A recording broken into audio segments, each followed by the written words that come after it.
Muchas gracias a María Pilar del Pueblo López por su excelente disertación. Se quedan, como siempre, cosas en el tintero o cosas para explicar más profundamente, pero no hay más remedio que seguir adelante para intentar cumplir todo el programa. El siguiente ponente es don Luis Rojo Bofill, licenciado y doctor en Medicina por la Universidad de Valencia, médico especialista en psiquiatría, que hizo el MIR en el Hospital La Fe de Valencia, del cual es facultativo especialista en psiquiatría. Además, es profesor asociado asistencial de psiquiatría de la Universidad de Valencia, docente del grupo de innovación, docente dentro del EVASALME, que es la evaluación de competencias en asignaturas relacionadas con la salud mental en la Universidad de Valencia. Lo que decía anteriormente el director general, vamos a trabajar con la evidencia científica, vamos a hacer evaluaciones y componentes científicos adecuados. Forma parte del grupo de investigación en salud mental de la Fe de Valencia, es secretario de la Sociedad de Psiquiatría de la Comunidad Valenciana y ha participado en congresos, jornadas, seminarios, debates, intervenciones públicas de todo tipo. Además, ha publicado diversos artículos de su especialidad en diferentes revistas, tanto españolas como extranjeras. Participa en diferentes programas y el doctor Rojo es un psiquiatra implicado que cuando habla se le entiende. Cuando publica un artículo, dice lo que es y lo que no es. Anteriormente, Pilar ha hecho incidencia en los factores sociales generadores de enfermedad y, evidentemente, estamos en una sociedad donde cada vez más existen unos determinantes sociales cada vez más acuciantes que están generando situaciones de malestar general. Y luego, por último, una cosa que me llamó la atención es que de cuando en cuando escribe algún artículo, digamos, de forma precursora, y es el siguiente. De esto es una cosa que me gustaría que hablase un poco después, ¿no? Porque es como muy provocador. Y los que conocen las revistas científicas saben que hay cartas al director. Eso lo conocen ustedes, ¿no? Pues el doctor Rojo le escribe al director de la Revista Europea de Psiquiatría y le dice, el título es el siguiente: el creciente fenómeno del parenting y sus implicaciones para la psiquiatría.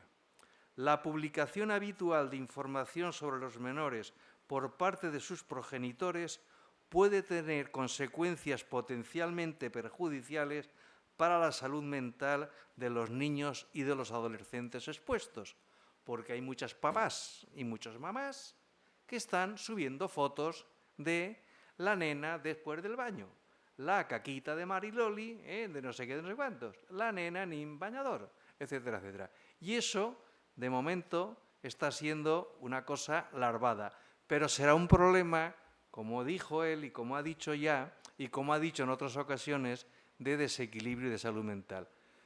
Tengo el gusto de presentar a Luis Rojo, que es un excelente profesional, un excelente amigo, y gracias por estar aquí. Muchas gracias. Adelante, Luis.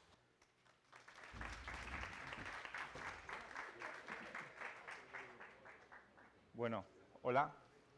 ¿Sí, no? ¿Sí? Bueno, gracias, Paco, y gracias, por supuesto, a toda la organización. Paco me ha hecho ya la parte de reivindicación que tenía también reservada y hablaremos un poquito del parenting, y de verdad que lo agradezco mucho. Y bueno, de nuevo, gracias a la Fundación, no solo por haberme invitado, que para mí es un honor, sino por el cariño con el que me han tratado desde la primera vez que se pusieron en contacto conmigo. Así que, bueno, yo vengo a hablar de la salud mental en la juventud, que es un tema como muy amplio. Estuve dando muchas vueltas a qué decir, de qué hablar, qué no decir, ¿no? Lo primero, pues, hablaremos de esto, de si hay de verdad o no una crisis en salud mental. Más me vale decir que sí al final, porque Mi director general ya ha dicho que sí. Pero bueno, hablaré, claro, esto es muy amplio, hablaré de algunos retos nuevos que nos encontramos en algunos ámbitos de la salud mental juvenil y luego nuevos factores de riesgo o cómo estamos encontrándonos con nuevas formas de enfermar o nuevos motivos por los que enfermar. Y empiezo por esta primera pregunta y es si estamos de verdad en una crisis de salud mental juvenil. A mí me gusta mucho empezar con este artículo cuando hablamos de estas cosas porque se preguntaba si estábamos ante una crisis de salud mental en los adolescentes, y digo se preguntaba porque es de 2018. Vale, no ha llovido tanto desde 2018, pero ha pasado un COVID y parece que ahora estamos poniendo mucho el foco en la salud mental infanto-juvenil post-COVID, pero los psiquiatras ya hablaban de esto en 2018, ¿no? Luego volveré a ese artículo. La realidad es que es difícil hablar de salud mental en el adolescente cuando de por sí el adolescente, y esto es de 1900, la adolescencia es un periodo de agitación y turbulencia interna, de tormenta y de estrés. Y con esa base nos tenemos que preguntar si esta gente se está poniendo enferma, incluso se está poniendo más enferma, ¿no? Si su salud mental está cambiando. Y esto es importante, y lo es, porque si miran estos puntitos, básicamente significa que a partir de la juvenil, final de la adolescencia, principios de la edad adulta, casi todo el mundo, no, el 50% de las personas que iban a empezar a lo largo de su vida a tener un trastorno mental ya lo han empezado. Aquí pasan muchas cosas y tenemos que estar muy atentos para actuar, para que esta gente, nuestros adolescentes, nuestros adultos jóvenes se encuentren mejor, y también para prevenir que a lo largo de los siguientes años de su vida, a lo largo de toda su vida, vaya coleando lo que pasó en esta adolescencia o primeros años de la edad adulta. Y señores, señoras, 4 de cada 10 adolescentes manifiestan haber tenido o creer haber tenido un problema de salud mental. 4 de cada 10. Es casi la mitad, es mucha gente. Si nos fijamos en este trabajo de Atalaya, pues dicen, miren, esto es las personas cómo evalúan su propia salud mental, del 1 al 10, del 0 al 10. Y bueno, tenemos mucha gente relativamente que la evalúan como buena, como satisfactoria, pero fíjense en este 15% que lo están evaluando como mala, por debajo del 3. El 4, el 5, el 6 ya suspenso, ¿eh? Y es que el 50% de los jóvenes identifica su salud mental como al menos normal, pero también mala o muy mala. Y de esos, el 75% identifica su malestar con un diagnóstico psiquiátrico. Es que dicen 3 de cada 4 de este 50%, dice, no, lo mío tiene que ser por un trastorno psiquiátrico. Pero ese 75% lo hace, pues a veces porque lo han encontrado por internet, a veces porque se lo han dicho familiares, amigos o conocidos, y esto es importante, porque cuando nosotros les preguntamos, este es un trabajo de la Miguel Hernández muy bonito, en el que preguntan a docentes, preguntan a adolescentes, preguntan a padres, preguntan a profesionales, y a los adolescentes les decían, ¿qué es la salud mental? Sentirse bien consigo mismo y saber identificar y gestionar los problemas. Lo que pasa es que para mí eso, es decir, la salud mental va más allá, y un problema de salud mental no es cuando yo no consigo sentirme bien conmigo mismo. Es decir, los adolescentes están teniendo quizás un vocabulario diferente y con ese vocabulario se están autodiagnosticando. Es decir, que cuando hablamos de que 4 de cada 10 adolescentes manifiestan haber tenido o creen haber tenido un problema de salud mental, tenemos que saber leer estas cifras, porque es la visión de ese adolescente. Entonces, ¿hay una crisis en salud mental? Bueno, por lo menos hay un incremento de la percepción de la salud mental o del malestar emocional como malo. Pero eso no tiene por qué significar que haya una crisis de salud mental. ¿Qué pasa cuando nosotros miramos? ¿Qué pasa cuando nosotros preguntamos? En este estudio, les voy poniendo estudios, pues si en algún momento les interesa alguno, este estudio pregunta a 72.300 universitarios y les pregunta sobre si han tenido, les pasan unos cuestionarios, a ver si dan como que están enfermos. 65% da como que están enfermos, como que tienen algún diagnóstico de salud mental. Eso es una animalada. Es más del 50%, les caería un diagnóstico de salud mental. Pero, uno de estos autores, Miquel Roca, estaba en el Congreso de la Sociedad Española de Patología Dual y le dicen, cuidado, porque esto lo tenemos que leer bien. ¿Cómo estamos diagnosticando esto? Cada vez más estamos hablando de salud mental, y eso está muy bien, no vengo yo a decir que no debamos hacerlo, pero quizás eso puede estar influyendo en que algunas formas leves de malestar emocional se estén empezando a identificar por los adolescentes, los adultos jóvenes, como patológicos. Además, utilizamos cuestionarios que no sirven para diagnosticar, sirven para levantar la mano, para encender luces rojas, que luego deberíamos hacer más estudios. Es decir, estamos usando cuestionarios que de por sí no nos diagnostican problemas de salud mental. Y cuestionarios en línea, que se los paso a 100 personas y contestan 20. Esos 20 son los que están más sanos o menos sanos.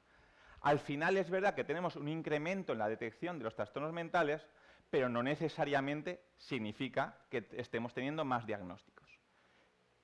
Entonces, cuando vas a hablar con el médico de familia, en este caso en Cataluña, sí vemos más diagnósticos de depresión, más diagnósticos de ansiedad, más diagnósticos de trastornos de conducta alimentaria. El médico de familia sí está diagnosticando más.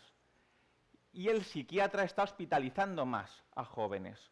Esto es como han ido cambiando los diagnósticos por los que ingresa la gente y fíjense cómo suben en la mayoría de motivos, esto es de 2000 a 2021. Es decir, que siendo cierto que tenemos una percepción y una detección, también yo desde mi unidad de adolescentes de psiquiatría estamos viendo un incremento de los trastornos mentales. Y mis compañeros en las USMIAS están viendo un incremento en los trastornos mentales. Pero, cuidado, acuérdense de que es diferente cuando preguntamos al adolescente que cuando preguntamos al médico. Que no digo que no sea importante, pero digo que cuando leamos los titulares tenemos que saber lo que están midiendo. Dicho eso, voy a hablar ahora de nuevos retos en la salud mental, y me voy a fijar, había mucho de lo que hablar, pues un poco de salud mental sexual, un poco de adicciones y un poco de conducta suicida. Si quieren que hablemos de otras cosas, pues luego hablamos de otras cosas. Y no me voy a parar mucho en grandes detalles, sino en algunos cambios que estamos viendo. Sobre todo cosas relevantes en las que pienso que tenemos que pararnos y pensar. Salud mental sexual, a partir de ahora no saldrá el mental, pero sí que quiero insistir en que para mí la salud sexual tiene mucho de salud mental, ¿no? Pues fíjense, esto es cuando preguntamos a los adolescentes sobre cómo consideran su yo sexual, su sexualidad. Esto es del año 2021. Un tercio la consideran negativa, la juzgan como negativa o como muy negativa. Es decir, los jóvenes están viviendo, 1 de cada 3, como que su sexualidad no es buena. Aquí les dejo unas fotografías que voy a pasar rapidísimo, simplemente para que sepan que existen, porque esto es a lo largo de, en función de sean chicos, chicas o total, y a lo largo de la edad, cuando se inician o cuando existen un montonazo de conductas sexuales. Bueno, es una buena fotografía de cómo están viviendo la sexualidad los jóvenes desde los 14 años. Les dejo que sepan que esto existe por si se quieren bajar el artículo. Una cosa que sí que me quiero detener, en la que sí que me quiero detener un poco más, es los cambios que estamos viendo hoy en día por la pornografía, por ejemplo. No por la pornografía, porque pornografía lleva viendo décadas y siglos, sino por el acceso a la pornografía, el acceso precoz a este contenido sexual estereotipado que está detrás de la pornografía. ¿Por qué? Porque antes la pornografía era una revista debajo de una cama. Eran los puntitos del Canal Plus que te medio imaginabas, pero ahora es un clic en el móvil, en el regalo de comunión de los niños y niñas, porque ese es el regalo de comunión de los niños y niñas. Entonces, ahora mismo tenemos chavales, chavalas, que antes de llegar a la secundaria, cuando tienen curiosidad, preguntan. ¿Pero a quién preguntan? Al móvil. Y eso da un acceso cada vez más precoz a un contenido sexual estereotipado, el que vende. Aquí pone el mainstream, no los contactos sexuales íntimos, sino lo que hace que tú consumas este contenido pornográfico. Y esto es de FAD, 1 de cada 4 jóvenes consumen pornografía violenta. Es decir, este contenido estereotipado incluye porno violento. Esto que es el educador de sexo de nuestros jóvenes, en 1 de cada 4, es la violencia. A esto le sumamos a la proliferación de plataformas como puede ser OnlyFans. OnlyFans es una plataforma que inicialmente era para que tú pagaras contenido en el que alguien tocaba el violín. Ahora hay porno. ¿Qué pasa? Que es un porno que está restringido a menores de edad. ¿Pero qué? Es promovida por las redes sociales y promovido entre los jóvenes.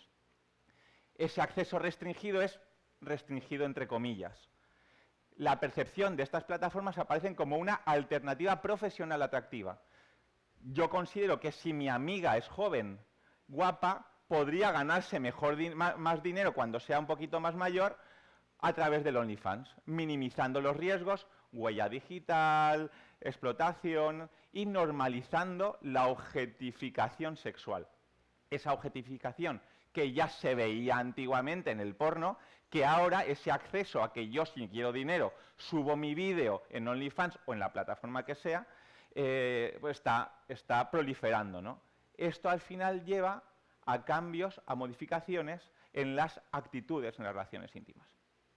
En las actitudes, lo que quiere decir las expectativas.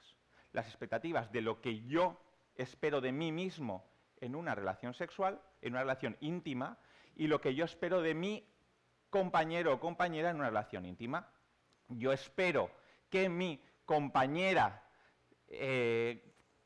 grite, sienta dolor, se someta a lo que yo quiera, y si no, no estoy pudiendo ser un buen compañero sexual. Tengo que durar no sé cuánto o hacer no sé qué cosas que a mí me hacen sentir mal, porque si no, no estoy siendo mainstream. Entonces, esas expectativas en el otro y en mí mismo, al final, generan una frustración importante en la manera en la que los jóvenes se adentran en el mundo de las relaciones íntimas, en el mundo de las relaciones sexuales. Adicciones. Es que me han dicho que acelere, entonces voy a ir a un ritmo mainstream. Vale. Adicciones. De nuevo, podríamos hablar mucho de adicciones. Hablar de adicciones es hablar de edades y de estudios, que si no los conocen, vale la pena que los revisen. De forma periódica se van publicando estos informes que hablan de cómo está el tema de las drogas en España y cómo está el tema de las drogas en España en la enseñanza secundaria. Me voy a fijar un poco más en esta parte de aquí. Y más o menos, para los que están un poquito lejos, tenemos mucho alcohol, mucho consumo de alcohol, y luego vienen los cigarrillos electrónicos, las pipas de agua, y luego ya el tabaco, y muy cerquita el cannabis. Y digo tabaco y muy cerquita el cannabis porque no vengo yo aquí a decir que el tabaco no es un problema, pero cuidado, porque yo como profesional de una sala de psiquiatría veo a diario los problemas del cannabis, ¿no? Entonces, la realidad es que estamos en un momento en el que el alcohol no se percibe como un riesgo, bueno, no se percibe, 60%, pero, bueno, la heroína, la cocaína, el éxtasis todo arriba, y ahora estamos empezando a igualar el tabaco o el cannabis, que durante mucho tiempo se ha estado minimizando sus riesgos. Y eso lo veo yo en mi día a día, lo ven mis compañeros, esa percepción del cannabis, del porrito de la noche, como algo que total no pasa nada, pero que poco a poco, al final, puede ir generando trastornos mentales. Sin embargo, no me voy a detener en todas estas drogas, me voy a parar en otros que están cambiando y que están apareciendo, de los que yo pienso que es importante que se hable, ¿no?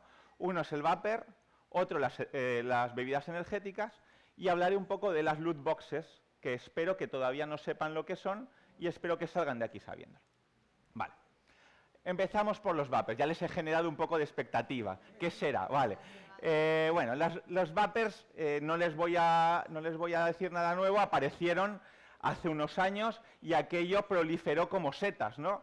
Y eso, bueno, pues estos señores, discúlpenme, los profesionales que hacen el estudes, pues lo ven, empiezan a hablar de esto en 2019 y van viendo cómo, pues poco a poco, más en los últimos 12 meses, obviamente, en los últimos 30 días se va preguntando, pero bueno, va proliferando el consumo de vapers que veíamos antes que sustituye al consumo de tabaco. El tema es que detrás de esto hay, y esto es de hace unos años, pues unas campañas que están dirigidas a, uno, decir que el vapor sirve para sustituir al tabaco, pero en sano, y otro que es una alternativa útil, accesible, divertida para los jóvenes, ¿no? Y tienen aquí algunos vapers, orientados a captar la atención. El problema de esto es que, bueno, el vapor es verdad que es menos tóxico que el tabaco, pero muchas veces el vapor no sustituye al tabaco y el consumo, la inhalación de toxinas se multiplica exponencialmente cuando estamos sumando tabaco y vapor. Y más allá, ven aquí algunos artículos que hablan como el vapor es una puerta de entrada al tabaco. Yo empiezo jugando con el vapor, hago un inciso, no puede ser que tengamos niños de 8 años vapeando, porque es el juguete de la hermana mayor y se lo da para jugar a vapear por la calle. Lo he visto yo. Puerta de entrada al tabaco, puerta de entrada al cannabis. Al margen del vapeo, un poco de bebidas energéticas. Me decía una amiga, hombre, no les hables de esto, que esto ya está muy visto, pero no está muy hablado. Es decir, deberíamos hablar más de esto. Deberíamos hablar más de cómo las bebidas energéticas proliferan entre los jóvenes. Cómo es verdad que es algo más de hombres que de mujeres, que aparece como algo muchas veces para el consumo de fiesta, para aguantar más en las fiestas, pero que, bueno, tenemos a jóvenes bebiendo cantidades de cafeína enormes cuando yo no les daría un café, pero tienen acceso a latas con sabor a golosina, con sabor a mora, de bebidas energéticas con unos niveles de cafeína brutales. Y no solo eso, sino que además este consumo se va a asociar a otros muchos problemas. Cuidado, digo asociar, no digo causar, porque saben que a los médicos nos gusta mucho eso de que asociación y causalidad no es lo mismo. Puede que yo consuma más alcohol y eso me hace beber más bebidas energéticas, entonces aparecen como que los dos juntos aparecen más frecuentemente. Sí, algún estudio plantea que el consumo mayor de bebidas energéticas provoca, sí que generaría causalmente pues más trastornos de conducta, más síntomas depresivos que no trastornos depresivos, más crisis de pánico, más inatención en el TDAH. Pongo aquí a obesidad, porque yo vengo a hablar de cafeína, pero el endocrino vendrá a hablar del azúcar, ¿no?, que tienen estas bebidas. Y detrás, de nuevo, no solo sabor a mora o golosina, sino una campaña de marketing espectacular para potenciar el consumo de bebidas energéticas entre jóvenes gamers, entre jóvenes streamers, entre jóvenes que pasan horas y horas delante de las cámaras y que su streamer de referencia está hablando con su bebida, la que sea, porque no voy a dar ningún nombre, y bebiendo. ¿Por qué? Porque las marcas están pagando. Porque además, esto es un artículo académico, un artículo científico, pero esto es artículo publicitario. Estas bebidas van a hacer que tú juegues más tiempo, que tengas más energía, que cuando compites con otro que no está consumiendo seas mejor. Entonces, bueno, es tu mejor aliado para poder pasarte horas y horas ganando mini puntos en tu juego online favorito. Y para acabar en el mundo de las adicciones, un poquito de las adicciones en línea, las adicciones en juego. En primer lugar, tenemos los casinos en línea, que, bueno, la realidad es que hacen más accesible y al mismo tiempo, es decir, por su accesibilidad y también por la dificultad de control a las apuestas en los menores de edad, pero luego las loot boxes. Las loot boxes, también llamadas cajas botín, son cajas virtuales que te aparecen cuando estás jugando en la que tú puedes meter pasta y cuando metes pasta te sale y te da un premio. Y una charla que di a padres decían, como un huevo Kinder, claro, como una bolsa de cromos. Tú compras y si tienes mala suerte te sale Cristiano Ronaldo, que lo tienes 7 veces, pero Messi tarda más, ¿no? Entonces, yo tengo que apostar muchas veces para que me toque la capa de invisibilidad. Y mientras tanto, solo me toca el puñal de maderita. Cuanto más apuesto, más posibilidades de que me salga lo bueno. Al final, eso es inversión de dinero sin control, con una filosofía parecida a las máquinas tragaperras. Hay un porcentaje de posibilidades de que me toque y yo sé que cuanto más veces lo intente, cuanto más dinero meta, más apuestas haga, mejor tendré mi capa Super Trooper. Y pasando a hablar de conducta suicida, se podría hablar muchísimo de conducta suicida. Sí que quiero empezar diciendo que la población infanto-juvenil no es la que más se suicida, no es la que tiene tasas mayores. Las tasas mayores están aquí. De hecho, en números tampoco. Las tasas mayores están en la Edad Media. Pero la realidad es que también en adolescentes, y muchas veces lo vivimos de una forma mayor, cada suicidio es un drama, ¿no? Saben que la causa de muerte por suicidio va por ahí en el ranking primero, segundo. Al principio están los tumores, pero luego ya empieza a aparecer accidentes de tráfico, suicidio, y va ahí a veces la primera, a veces la segunda. Sí les quiero decir, cuando de nuevo lean los titulares, cuidado, porque a lo mejor podemos pasar a que la causa de muerte por suicidio sea la primera, pero no porque han aumentado los suicidios, sino porque han disminuido los accidentes de tráfico. No le vengo aquí a quitarle importancia a los suicidios, pero sí a que cuando lean los titulares los lean con cuidado, ¿no? Que aquí al final venimos también para eso. La realidad es que sí vemos ingresos por conducta suicida. Podríamos debatirnos. Yo creo que si se hubiera estirado este artículo que va hasta 2021, habríamos visto más incremento. Lo que no hay dudas es que la edad por la que se ingresa por primera vez, la edad en la que una persona realiza un gesto autolítico, un intento de suicidio por primera vez, cada vez es menor. Y lo estamos viendo, conductas autolesivas en personas de cada vez menos edad. Otro tema es la autolesión no suicida. El hacerse daño, no pensando en acabar con su vida, sino simplemente pensando en hacerse daño. Y aquí no hay ninguna duda en que estamos viendo una oleada. Es dramático cómo se está normalizando, dramático cómo se está extendiendo por cualquier dispositivo, desde los coles hasta las unidades de hospitalización, ¿no? Decía mi compañero, bueno, decía el director general Bartolomé Pérez, que la primaria de los niños es la escuela, ¿no? La escuela cada vez lo ve más, y en la parte quizás ya más evolucionada del sistema sanitario, que sería la hospitalización, también lo estamos viendo cada vez más. Y paso ya a esta tercera fase, que es hablar un poco de los factores de riesgo. Algunos factores de riesgo nuevos que nos estamos encontrando, o al menos para debatir, ¿no?, sobre algunos de los que pensamos que están modulando la manera en que los jóvenes enferman. Y traigo de nuevo este artículo porque habla de causas. En su momento hablaba de distintas causas para explicar esa supuesta crisis de salud mental de la que ellos hablaban. Y habla de dos de los que voy a hablar yo. Uno es, decía, la desestructuración de la familia. Yo diré cambios sociales en torno a la estructura familiar, ¿vale? Y luego las redes sociales, que me la he dejado para el final porque es la parte en la que yo me siento más cómodo, ¿no?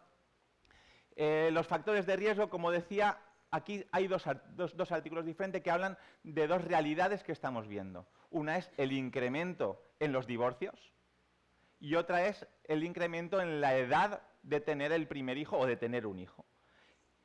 Y hablan en el primero que, bueno, que hay algunos factores, como puede ser la triangulación, es decir, que yo le diga a mi hijo, que le diga a su madre que es una malnacida, que yo le diga a mi hijo que me ayude a hablar con no sé quién, porque eso está...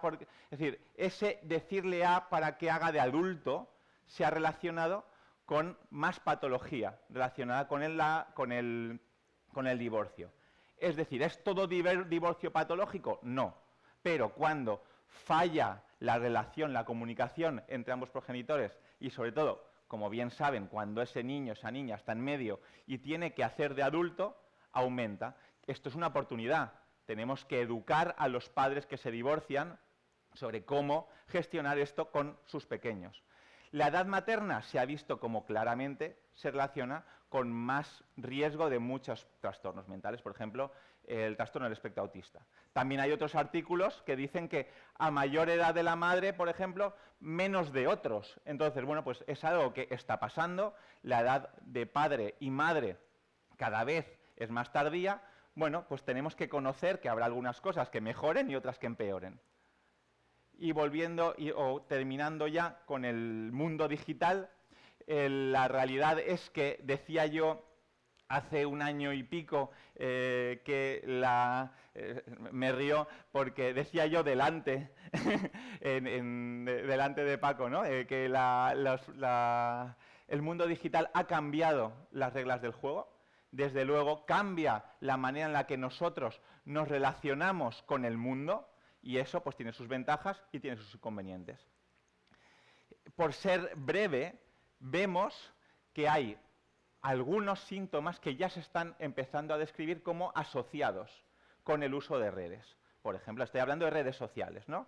El tiempo dedicado, las publicaciones, la inversión de esfuerzo en redes, todo eso se ha visto que cuanto más de eso, más síntomas depresivos, más ansiedad, más ideación suicida, más autolesión, pero de nuevo, fíjense en la doble flecha.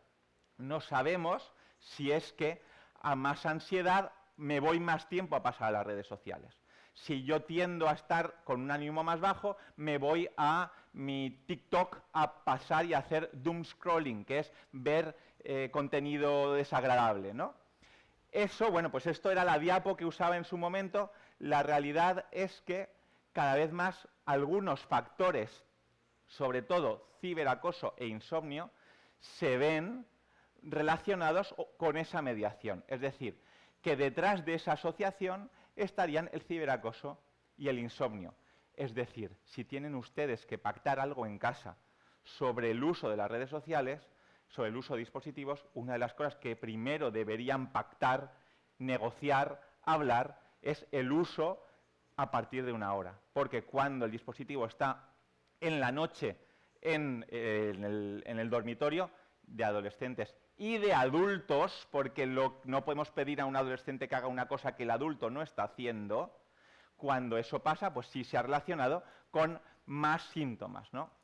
Y luego, cada vez más, el foco se está poniendo no en el tiempo dedicado, no en las publicaciones, sino en el tipo de publicaciones. Sí les tengo que decir, antes de ir aquí, que esta flecha cada vez vemos más causalidad, ya vemos que más redes sociales pueden provocar, en algunos casos, por ejemplo, más síntomas depresivos, pero fijándonos mucho en el tipo de publicaciones. Si yo veo más publicaciones relacionadas con no sé qué, con autolesiones, por ejemplo, pues eso podría relacionarse con que luego yo tenga más gestos autolesivos. Decía que las reglas del juego han cambiado, por ejemplo, en el mundo de los trastornos de conducta alimentaria, que este artículo es muy bonito, este artículo es de hipotetizar, pero hipotetiza mucho sobre cómo las redes sociales, el mundo digital, afecta a la salud mental de los adolescentes, creando, por ejemplo, trastornos de conducta alimentaria.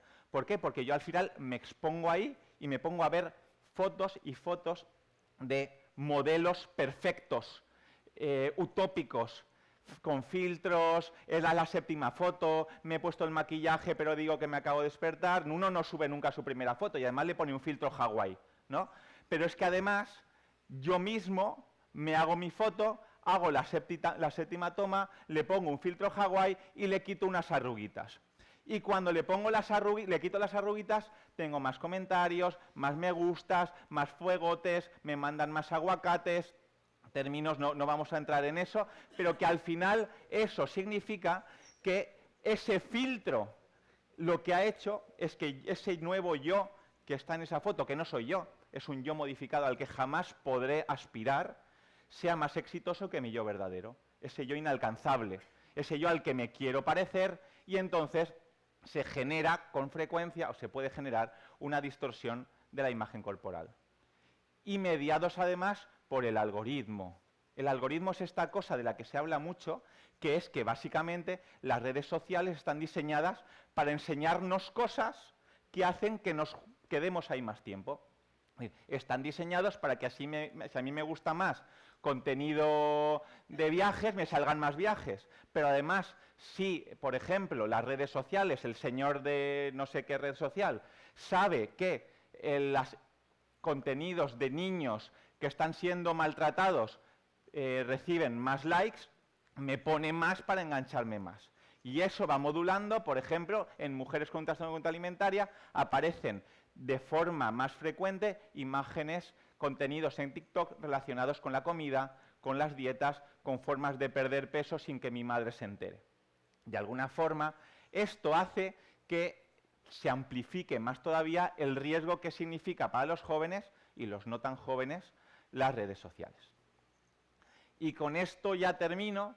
Estos son algunos factores de riesgo con los que nos vamos encontrando, pero aún están por ver los que nos vienen. Porque, como decía el profesor Bueno, el doctor Bueno, los niños de ahora, los adolescentes de dentro de 10 años, serán esos niños que hoy salen en ropa interior, que salen que salen llorando el primer día de cole, que salen mientras su padre le chafa una loncha de queso en la cabeza, que salen mientras su padre y su familia se juntan para que piensen que son invisibles y entonces se ponen a gritar porque lo están pasando muy mal y eso se viraliza. Entonces, esos niños de ahora serán los adolescentes donde todo eso hará su mella, o su posible mella en la salud mental. Decía el doctor, bueno, pues tengo, discúlpenme que les diga que estos dos artículos son míos, este es la carta al editor, este porque es más accesible, les pongo, lo escribí con Ingrid Mosquera, que los que son del mundo de la educación quizás la conozcan, bueno, pues habla un poco de los peligros de exponer a los menores a las redes sociales en la salud mental. Esos adolescentes de dentro de 5 años son las Sephora Kids de hoy.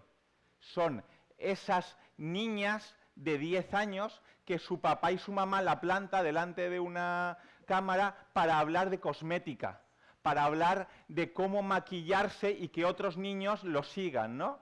Esos en los que le estás diciendo el cuerpo es importante, ser famosa es importante, maquillarse es importante, enseñárselo a los demás porque así tendrás más me gustas y yo te quiero más cuando tienes más me gustas, ¿saben? Vale.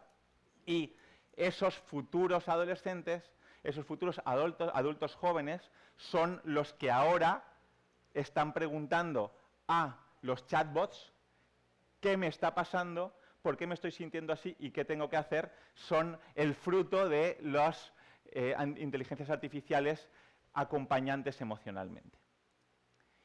Así que para terminar, en primer lugar, sí tenemos una mayor demanda y un inicio más temprano de los trastornos mentales. Eso sí, por favor, lean el titular entero, métanse y vean de qué estamos hablando, porque hay cifras escandalosas que a lo mejor no hacen referencia directamente a los trastornos mentales. Hay cambios recientes que modelan las relaciones íntimas, la búsqueda de recompensa, la expresión de malestar y tenemos nuevos factores, nuevos cambios sociales, nuevos fichas en el tablero que tienen grandes ventajas. Lo decía antes Pilar, la inteligencia artificial, el mundo digital no es bueno ni malo en sí mismo, pero sí carga o sí hace que emerjan nuevos factores de riesgo para el desarrollo de trastornos mentales juveniles. Y bueno, eso es por mi parte. Gracias por su atención.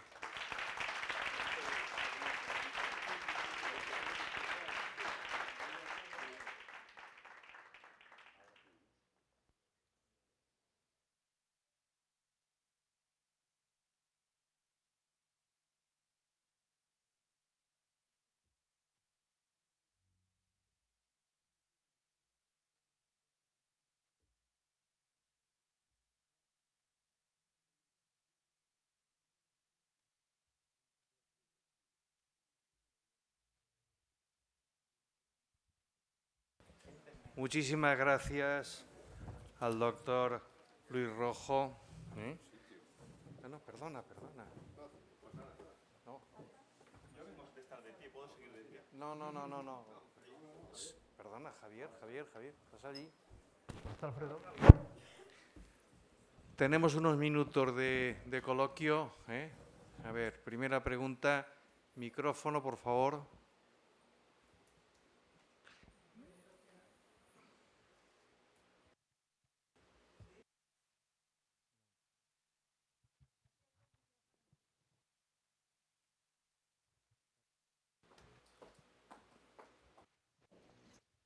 Sí. Hola. Sí. Ahora sí. Bueno, pues nada, primero que nada felicitar a los organizadores y a los conferenciantes porque en mi caso han sobrepasado ampliamente las expectativas que tenía respecto de lo que se iba a hablar y simplemente quería formular una pregunta muy sencilla. Bueno, creo yo que es sencilla, lo que no sé es si es fácil de contestar, porque a la vista de todo lo que han expuesto me he quedado impresionado. Entonces, ¿qué es la salud mental?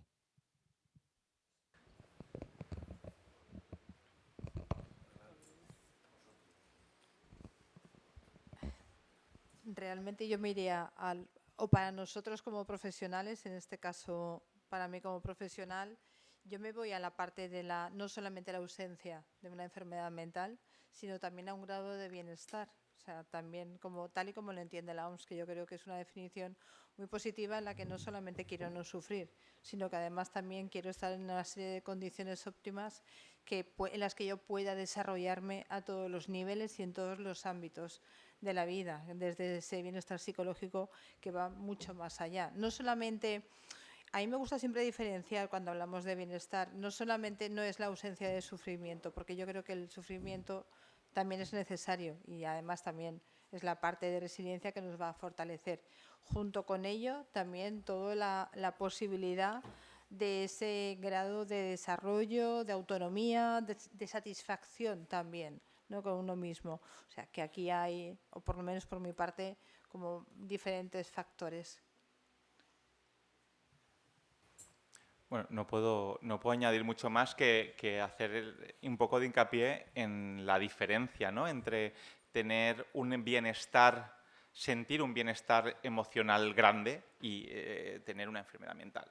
Es decir, que hoy en día el mensaje que se está dando es tú te tienes que sentir estupendamente. Y cuando eso no pasa, se pasa a pensar automáticamente en el trastorno mental. Y la realidad es que, como decía Pilar, no hablamos de salud mental cuando no hay patología, ¿no?, sino que tenemos que ir un poco más allá y también educar en eso, ¿no?, educar en que va más allá del bienestar puro, sino que forma parte, la salud mental también incluye un cierto grado de malestar emocional y unas capacidades de hacer frente, ¿no?, a ese malestar emocional. A mí perdón.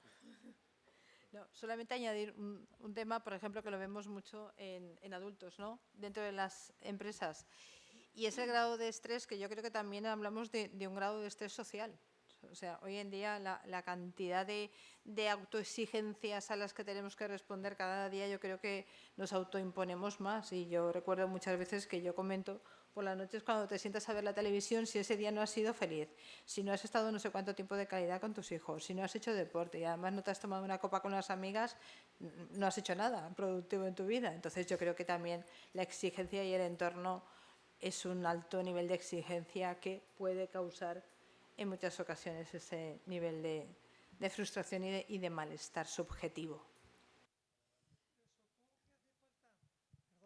Supongo que hace falta, porque me ha gustado mucho cuando habéis dicho que supongo que hace falta un equilibrio entre sufrimiento, bienestar, felicidad, porque parece ser que por los likes y todo esto vamos hacia un mundo ideal que es inexistente, ¿no? Bueno, los likes se reciben cuando pasan ciertas cosas, ¿no?, cuando hay un contenido concreto donde, en efecto, muchas veces se aleja del mundo analógico. El problema es que cada vez más vivimos en dos mundos y los dos mundos son igualmente reales, ¿no? Pero es verdad que algoritmo o la red social va a fomentar que pasen cosas o que se aplaudan cosas muy diferentes al día a día analógico que muchas veces pues, en el que nos encontramos, y eso puede generar una discrepancia entre mi día a día y mis expectativas, lo que tendrían que ser el día a día, ¿no? Pedro, en esa línea, el problema, como ha dicho anteriormente el doctor Rojo, es que la inmediatez produce una búsqueda de satisfacción rápida, inmediata. Eso en el transcurso del tiempo está generando, sobre todo en los adolescentes, una grandísima intolerancia a cualquier tipo de fracaso. Entonces genera una frustración cada vez mayor. Tenemos jóvenes cada vez más débiles, cada vez más deprimidos, cada vez más nerviosos y cada vez más intolerantes. Es así, perdón. Adelante, Elena. Han mostrado los dos en su exposición, primero, que en España el nivel de ansiedad en los trabajadores es mucho más alto que en el resto de Europa, cuando entiendo que el nivel de exigencia, sobre todo en empresas de gran extensión multinacional, debe ser la misma en Suecia que en España. Y luego han mencionado que los divorcios aumentan el nivel de ansiedad de los adolescentes. Es verdad que el nivel de divorcios en España ha aumentado, pero no ha aumentado, por ejemplo, en Estados Unidos, que creo que sigue siendo altísimo. Y, sin embargo, el nivel de ansiedad de los jóvenes estadounidenses es mucho más alto que hace 30 años. ¿Qué está pasando, además de los niveles de exigencia, de la pérdida de la educación en frustración en los niños, que hace que todo el mundo esté mucho más estresado en los últimos años? ¿Qué ha pasado desde la pandemia que la gente está con una desesperación y una ansiedad muy alta? Bueno, primero matizo porque no quiero que se saque el titular, y es que los divorcios, algunos divorcios con algunas características, se relacionan con más patología. Hay divorcios muy bien llevados, divorcios en los que la relación puede ser buena o mala, pero el lugar del niño o la niña o el adolescente es diferente, donde las consecuencias en la salud mental serían diferentes, ¿no?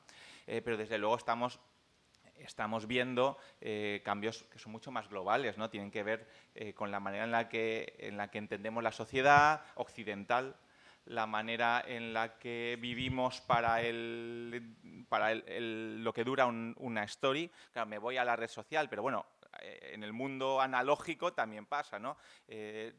Todo te dura mucho menos. Entonces, las exigencias van aumentando las exigencias económicas, en el sentido de que cada vez más estamos en una sociedad que te pide al menos 2 sueldos y que en una sociedad en la que cada vez hay menos 2 sueldos, ¿no?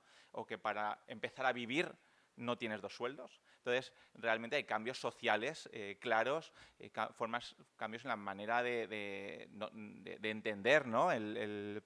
el día a día, que influyen obviamente en los adultos y en los adolescentes. Elena, qué pregunta más interesante.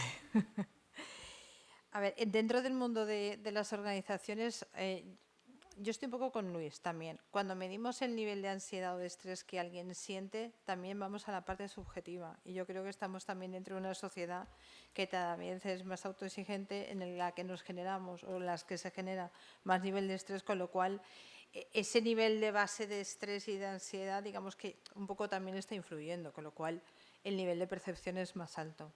Junto con esto, que puede ser una de las cosas, frente a Europa, en Europa también los recursos o la implementación de este tipo de programas y de políticas en salud mental hay una inversión mayor. Y eso resulta, o sea, eso es un claro ejemplo de que si invertimos en salud mental, en programas de salud mental en las empresas, hace ya muchos años que en Europa se están llevando a cabo. Nosotros vamos un poco a la cola. Yo imagino que a mayor nivel de inversión y de recursos, pues también será uno de los medios que ayudará.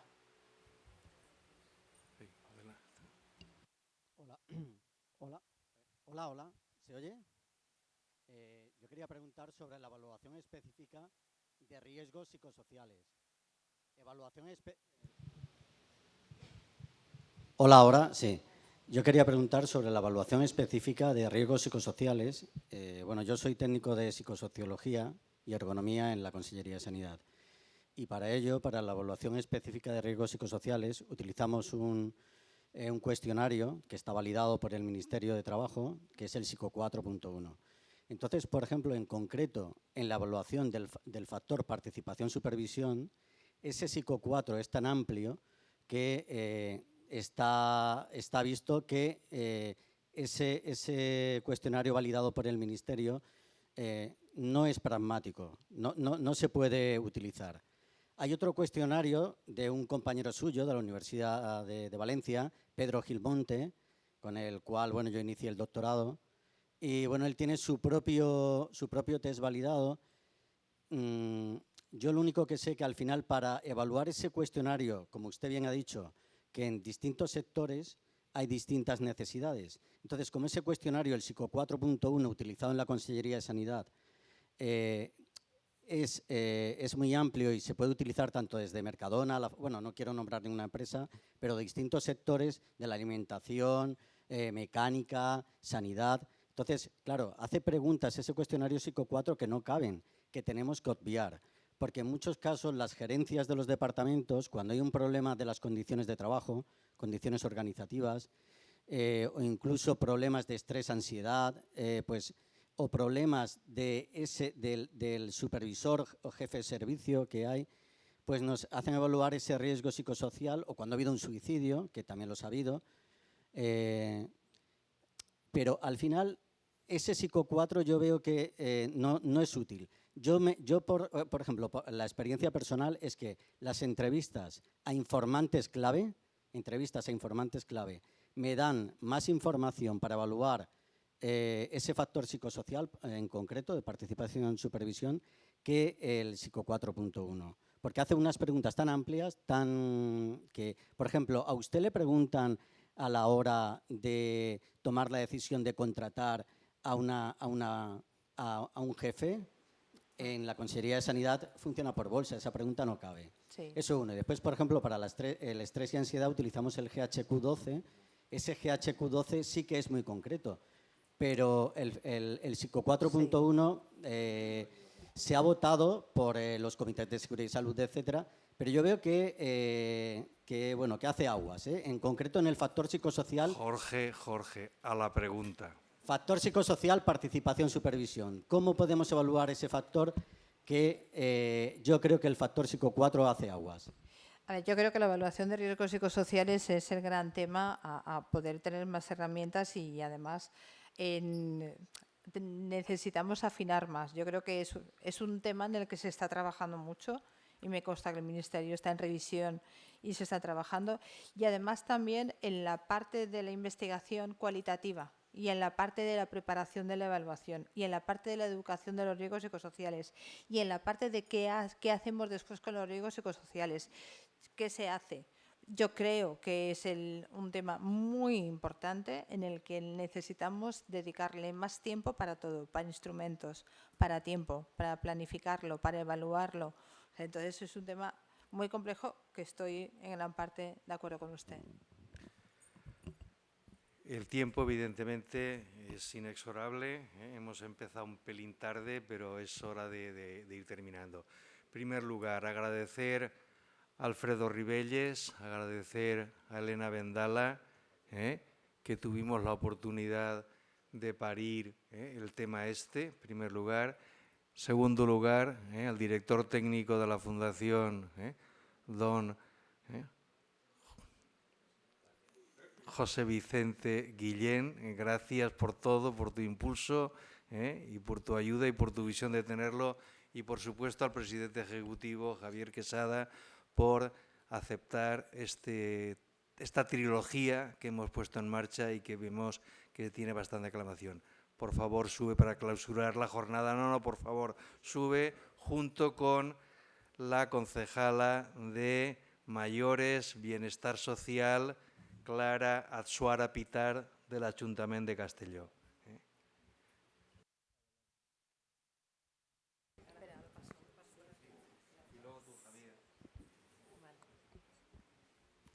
Muchas gracias. Bueno, para mí es un honor estar hoy aquí.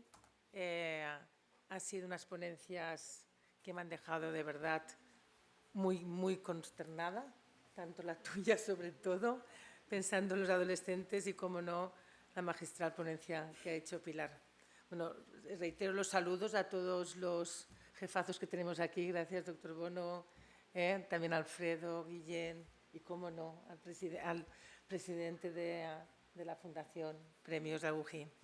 Bueno, como he dicho, muchísimas gracias, porque esto es un punto de encuentro, de referencia para profesionales en el ámbito de la salud mental y las administraciones, que hoy tengo el gusto de representar al Ayuntamiento.